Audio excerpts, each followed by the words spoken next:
Twelve fail movie দেখেনি এমন কেউ নেই।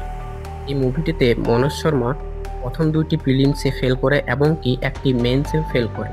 তখন সে দীপমোহনের কাছে যায় কিছু সাজেশন নেওয়ার জন্য, যে কিনা আগে থেকেই একটা আইএএস অফিসার ছিল। দীপমোহন তখন তাকে বলে, তুমি তোমার সম্বন্ধে কিছু শব্দে লেখো, তোমার কাছে সময় আছে 8 মিনিট। এই 8 মিনিটে সে মাত্র লিখতে পারে 90 শব্দ। পরবর্তীতে দীপমোহন তখন তাকে বলে, দেখো তোমাকে প্রিলিমসে অনেক কমপ্লিকেটেড ইস্যুই 8 মিনিটে তোমাকে 200 শব্দ লিখতে হবে, কিন্তু তুমি পারছো 8 মিনিটে 90 শব্দ। তোমার স্বপ্ন কোথায় এবং বর্তমানে তুমি কোথায়? গ্যাপটা চোখে আঙুল দিয়ে ধরিয়ে দেওয়া হয়েছে। আমরা আসলে আমাদের গ্যাপ কতটা আমরা জিজ্ঞাসা করতে চাই না। এই কারণেই আমার মনটা ভেঙে যেতে পারে।